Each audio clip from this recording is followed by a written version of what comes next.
He's like love, love, love, and music. La la la, love, love, love, love, love, and music. Love,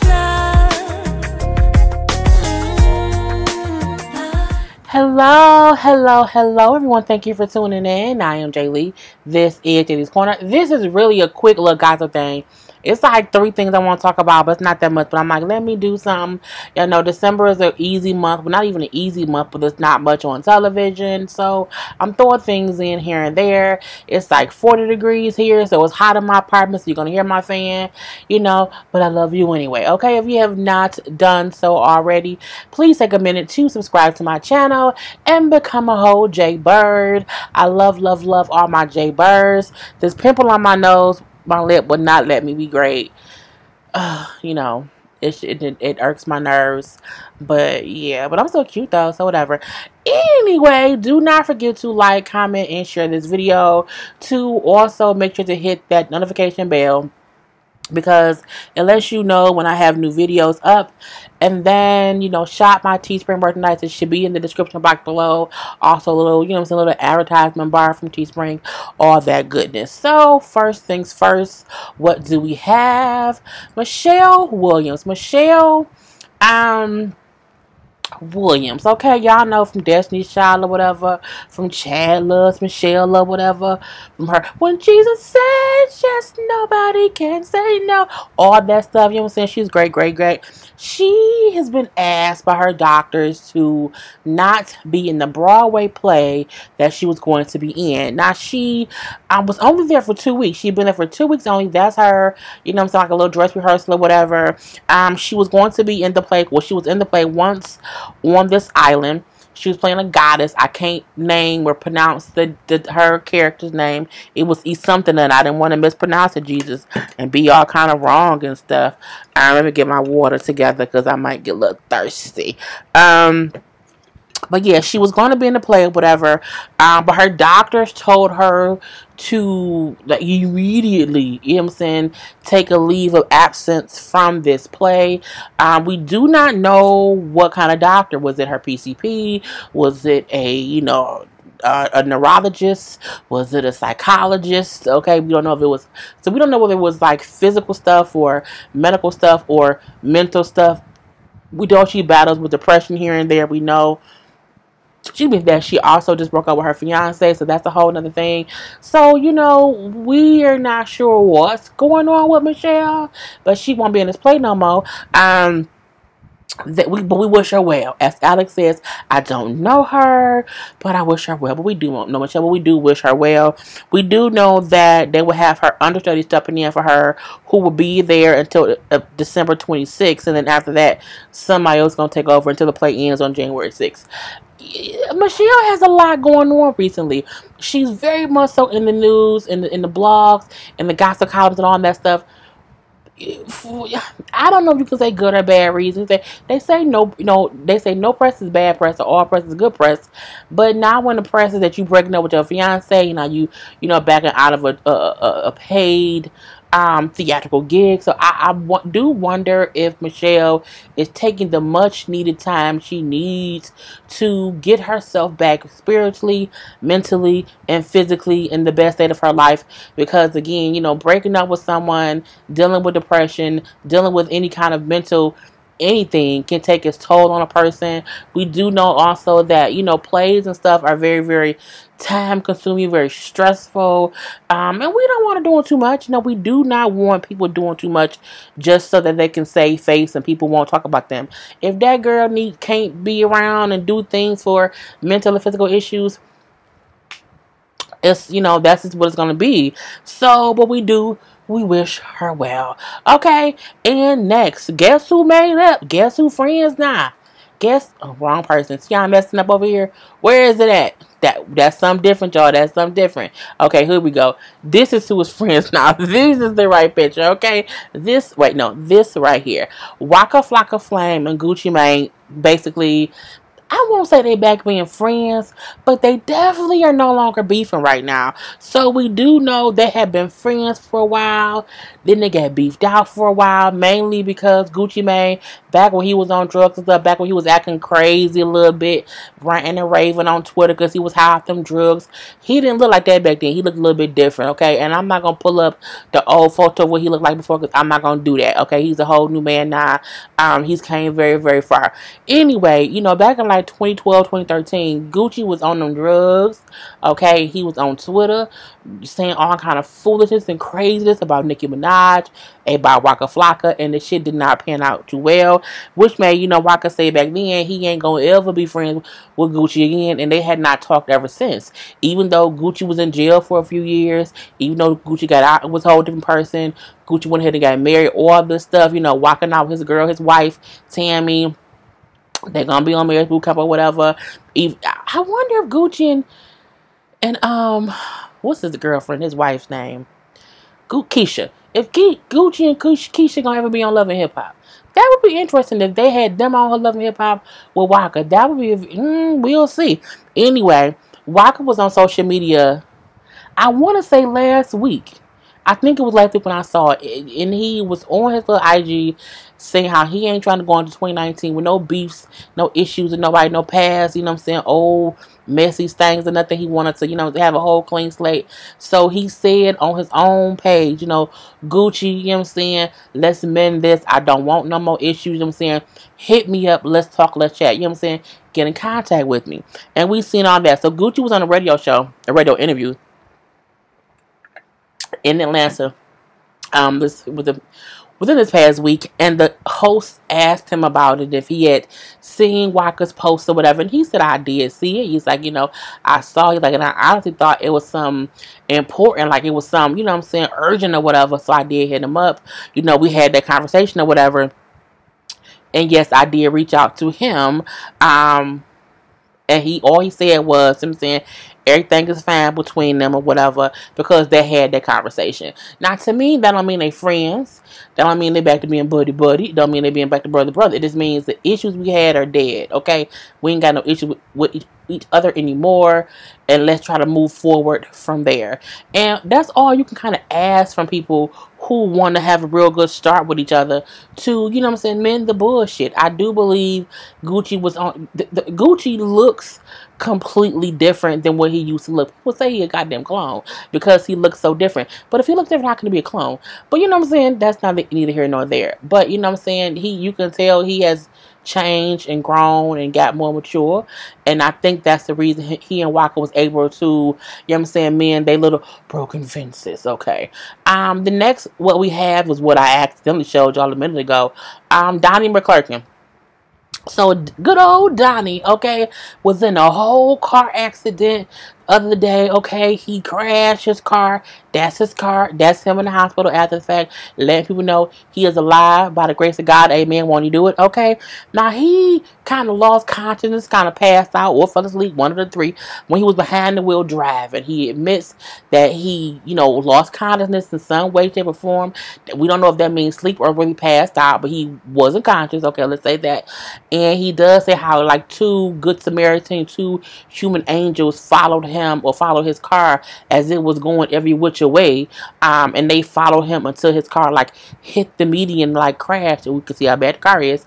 Okay, a whole crazy. And he say all he can remember is the two people pulling him out his car. And y'all know I was in the whole accident too myself, and I'm telling y'all, because I lost consciousness too when my car got hit, but you really don't remember nothing. I remember being hit, and the next thing I remember screaming, and I remember seeing somebody at my car, opening my door and getting me out the car. And I was like, I didn't know what the fuck it went on, truth be told. And so, but he said he doesn't remember much. He just knows that he was being pulled out by two people. And he said the two people told him that they saw his car, veering and doing whatever crazy. So they kind of followed him to and stopped where his car crashed at. He did have a couple bumps and bruises or whatever, a bit bruised up. He's still good. He had, to get his thumb stitched up, a sprained wrist, and a hurt knee. That's not bad considering how bad the car messed up or whatever. Crashed the whole little Porsche, okay? But by the grace of God, he's okay. I'm saying, won't he do it? Never could have made it. I know that ain't his song, but it makes sense, okay? Because never could have made it without you, okay? Could have lost it all. But now he was there for him. Okay, we're going to get that done. Anyway, we is happy he is okay. So, who do we have next? Kodak Black. I don't listen to Kodak Black music at all. Not ever, not ever, not ever. But he was on Hot 97. Was it yesterday? I think it was yesterday. And he was, with Ebro and them or whatever. Ebro, Laura Styles, and oh my God, I remember the other guy's name. And you don't hurt my nerves. But y'all know the show. Why can't I remember his name? Oh my God, it's just so stupid. Anyway, Kodak Black was on there, right? So he ended up walking out of the interview. He and Ebro had a awkward ass, conversation situation that kind of transpired in the middle of it, everything. Rosenberg, Ebro, Rosenberg, and Laura Styles. I'm like, what is it? Because I watch Hot 97. I also watch The Breakfast Club. I watch them both. But I'm not in New York, so I don't have to pick and choose. Anyway, so Kodak was there doing an interview. So Kodak was there. And for the first 15-ish minutes, everything was going good. Okay, nice little conversation. Now, in the beginning, they slightly, sort of, kind of, little bit mention, because he has a whole pending charge, a whole trial coming up for something. They mentioned a little bit about it in the beginning, just saying how they wasn't going to talk about it. Cool. So the whole interview was cool. What's going on? Then things got a bit awkward, okay? Kodak has to face charges over sexual assault, okay, for allegedly raping a teenage girl in 2016. And, the trial starts in April of 2019.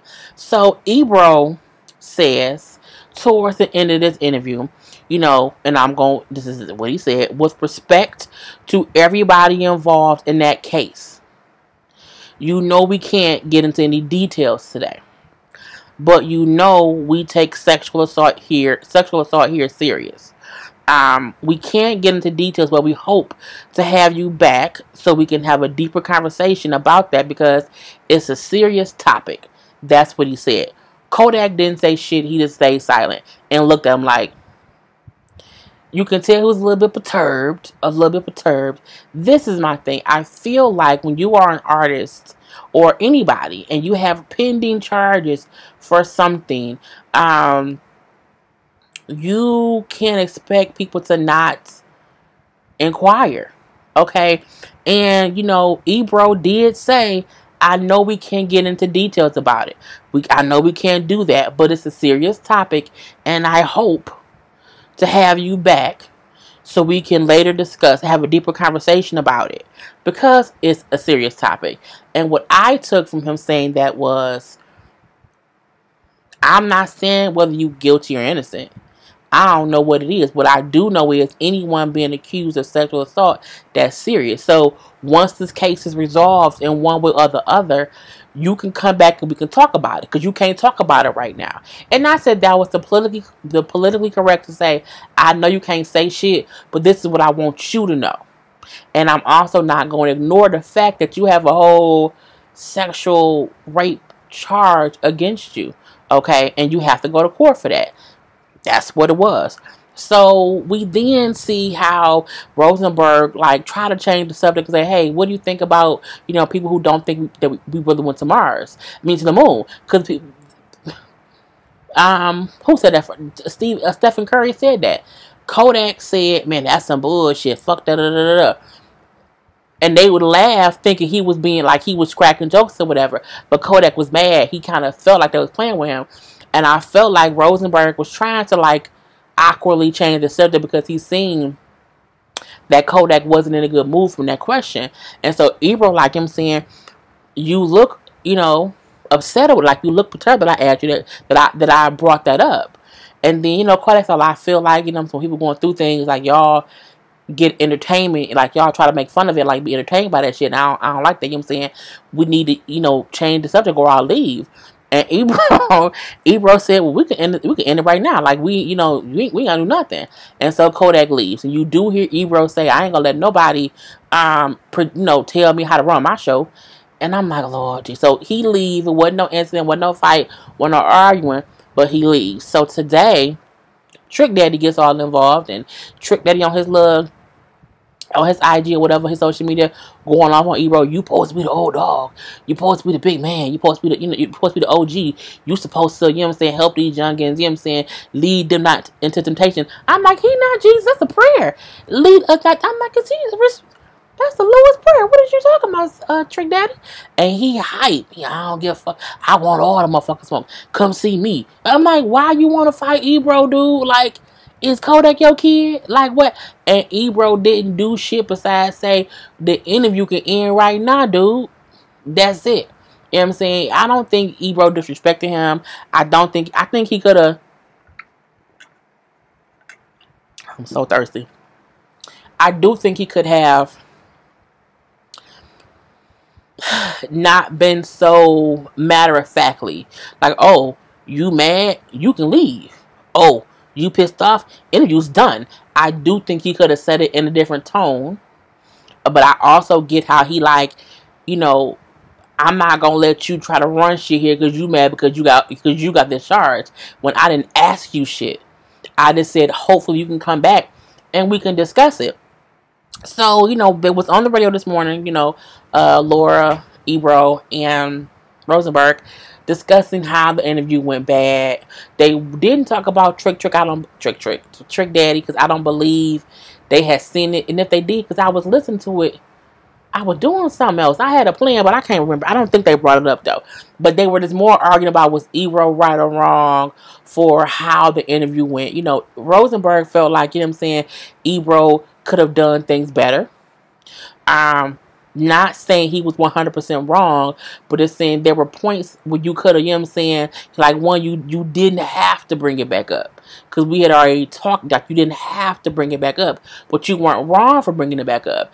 And he even said, like, at one point you puffed your chest out when you said, we could be done right now. He like, maybe you didn't have to do that. And, Ebro said how he was, unhappy with how the interview ended. He wasn't happy about how it, how the way it went. But that wasn't his intention. He kept saying, like, I didn't ask him, not nan question. I didn't ask him about the case. I strictly said, I hope you can come back later and discuss it. Trick getting, why I keep saying Trick? Well, because I'm from Detroit. Trick Daddy getting involved, I think is extra. Trick, go sit down somewhere, bro. Like, we know you're an OG. We get that, much respect. But at the same time, this ain't got nothing to do with you. Like, and I hate when people put 20 on 10 for no real reason. Like, everybody is innocent until proven guilty. But at the same time, and I like how Ebro said on the radio, he said the issue with some of these people who come, famous people, artists, whoever, people who have these charges, and they feel like when they come do press, no one should ask them about it. He says, I feel like that they do that because people have these relationships with the media. They have these relationships with the artists. And it makes it to where you trying to protect them even if they involved in some bullshit. We don't know if that man guilty or innocent. However, what we do know is it's a charge, which means it's a possible victim, which also means, even if you innocent, you have a story to tell. You know what I'm saying? So I hope you can come back and discuss this. So, I mean, I do, and then Trick, I'm gonna say Trick again. Trick Daddy gonna say, said, you ain't nobody, Ebro. You ain't no Charlemagne. Charlemagne better. I'm like, see, why even do that? Because Charlemagne, look, I listen to both Hot 97 and The Breakfast Club. They are two different shows. They're both morning shows. They're both shows who interview famous people. And, so in that aspect, it's the same. Charlemagne has Donkey Today. Hot 97 have You Played Yourself. But they still do think, I don't think either person tries to be the other one. I think they're completely different. But again, I'm from Detroit, so I don't know how it could be differently there. But I'm like, why compare one to the other? Because Charlamagne didn't have nothing to do with what Ebro said about Kodak. Nothing at all. But you know what I'm saying? Who got time for it? Nobody. Not me. Not today. Not ever. So, once Kodak goes to trial, we'll see what happens with that. But again, that's not until April of next year. And I don't think Hot 97 going to lose any sleep with Kodak being pissed. So, it is what it is.